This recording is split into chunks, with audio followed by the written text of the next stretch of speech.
Have you ever wondered if you have the power to knock someone out? Well, I sure have. And although we all imagine this scenario playing out in our heads, in reality, knocking someone out is a lot harder than it seems. Today we are going to reveal the secret and mechanics behind what is a perfect knockout punch and give some tips. So, what even is a knockout? Knockouts actually come in many different forms. So we have the more common knockout where someone gets dazed from a punch and can no longer continue. This person is not fully unconscious but is in no condition to fight. These type of knockouts are usually considered as technical knockouts. The rarer but more devastating knockouts are the ones where the opponent gets their lights completely shut out. In today's video, we will primarily be discussing the knockouts where people get their lights shut out. Before we explain the mechanics behind the perfect knockout punch, we must first explain how it happens. A true knockout punch usually occurs when a punch lands on the chin. This is because the chin acts as a lever and causes your head to rotate with the punch. This harsh rotation then causes the brain to slam into the skull, causing concussions, which obviously cause damage to the brain.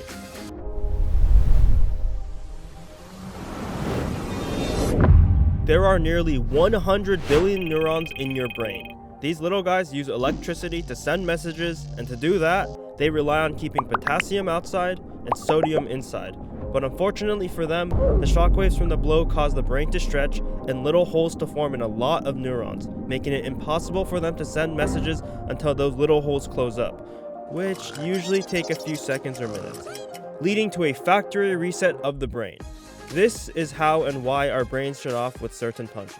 Let's start off by taking a look at a perfect knockout. Whoa. And out! The first thing Pereira does is utilize his body like a spring, loading his legs into the punch.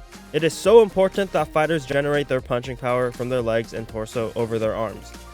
Looking at this graph, we can clearly see that a majority of power from knockout artists is generated from the back foot and torso. The arms carry the power from the legs and torso to the opponent. From this load position, he starts to twist from his torso to load up his hook. All this power, also known as kinetic energy, travels across the body to the target's head. If we watch this clip again from a different angle, we can first see the angle at which the hook was thrown from. During the initial motion, his opponent keeps his high guard up. However, because the hook is being thrown from such a low angle, the opponent can no longer see the hook coming, causing him to lower his hand. Pereira also keeps perfect form in his arms throughout the punch. His arm is constantly at a 90-degree angle, which allows him to transfer power better. Keeping your arm in a locked position allows you to transfer the power from your lower body instead of just using your upper body. Lastly, as the punch lands on the opponent, at the last second, Pereira seems to chop or turn his wrist into the punch. This allows for Pereira to hit his opponent's chin with his knuckle over his fist. All these tiny factors are what accounted for this devastating knockout. Another example of a perfect knockout is this.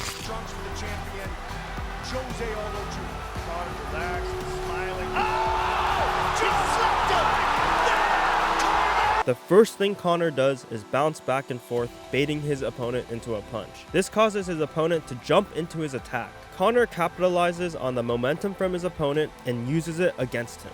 Not to mention, Connor also throws this punch from a lower angle. If the punch were thrown from a regular high guard, his opponent would have been able to see the punch coming, but he didn't.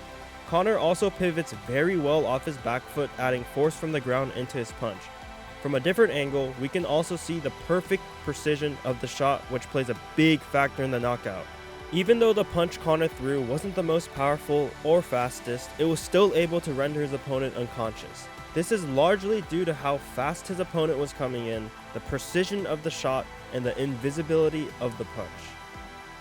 Although there are similar patterns between all knockouts, not all knockouts happen in the same way, and there are many factors which go into one. However, even with the seemingly infinite possibilities, through our extensive research, we were able to find a long-forgotten secret, only truly understood by martial arts legends. And to explain it, you'll have to understand how a whip works. When you swing a whip, you put a good amount of energy into it, causing the handle to slowly move. That energy then travels down through the whip, where it becomes thinner and thinner. The thinner the whip gets, the faster it moves, because the initial energy is traveling through a lot less whip. The same energy that made the big fat handle move slowly is now concentrated into a tiny strip, causing it to move very fast enough to break the sound barrier. So, what does a whip have anything to do with punching? Well, you see, another reason a whip carries a lot of energy is because it is loose. If you were to make a whip solid and stiff, it would no longer generate the same velocity as a loose whip. A solid and stiff whip is just a stick, so instead of being relaxed and amplifying the speed as the whip gets thinner, it immediately transfers the initial motion without doing so. The same concept can be applied with punches. When punching with any sort of stiffness in the muscles, especially the agonist muscles, the stiffness will not allow for the maximum amplification of velocity. And as we know, velocity is a big factor into producing brutal knockout punches. This philosophy of relaxing and staying loose has been known for a while, but most predominantly preached by Bruce Lee. Bruce Lee has stated, "The more relaxed the muscles are, the more energy can flow through the body.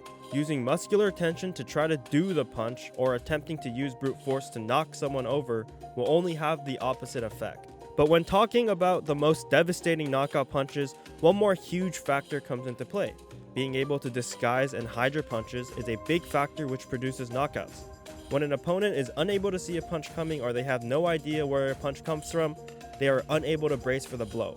Usually, people who see a punch coming prepare their bodies to lessen the damage. They tense up their muscles, they tuck their chin, they bite their guard, they engage their core, and they stabilize their stance. These things lessen the damage a punch does. So, if you don't see it coming, you won't do those things, and you take the full force of the punch. From our two previous examples, we were able to see that both Conor and Pereira did a great job of hiding their punch so that their opponent couldn't see it. This is why the effects of their punches were so destructive. First and foremost, the first thing everyone must know about trying to obtain the touch of death is that genetics play a huge factor. But just because you don't have Deontay Wilder genetics doesn't mean you can't obtain power. Everyone can obtain power, but your genetics usually affect how high your ceiling for power is. To start off, I will say that having really good muscular coordination will benefit your knockout power more than pure force development. That is why dancing from a young age can highly benefit boxers later in life. This also proves that just because you could squat heavy or deadlift heavy doesn't mean it transfers to knockout power. Although both coordination and force development are important, having the proper technique and learning how to utilize your entire body into a punch is one of the most important ways you can gain power. So, step 1 of obtaining knockout power is getting a proper trainer who can really teach you the correct way to throw punches. Everything from the back leg pivot to shifting weight and punch form will all increase your power without a doubt. Once you learn the correct form of punches, you must then learn to relax your muscles when punching. When looking at all the top sprinters in the world, all of them keep themselves relaxed to sprint the fastest. As we learned before, energy travels better through relaxed muscles. Lastly, having freedom of movement is a key factor when it comes to being able to knock someone out. The ability to freely move your body is an important and underrated way to gain an edge over your opponent. The best examples of masters of movement include Muhammad Ali, Conor McGregor, and even Mike Tyson. If you're interested in learning how to actually move, I would check out this guy named Ito Portal. He understands the concept of movement a lot better than I do and also goes more in depth. Now, to end things, here's a quick final bonus tip for you aspiring combat sports athletes. Even though fighting is a very serious sport with many risks, you must not forget to have fun. I've come across a lot of fighters who treat every sparring session like it's their real match. Learning how to have fun while sparring or training in general correlates to learning faster as well. That is one of the reasons Muay Thai fighters are always seen being playful when they spar. When you take things too seriously, it causes your cortisol levels to rise, which doesn't allow you to relax and limits your brain's ability to learn.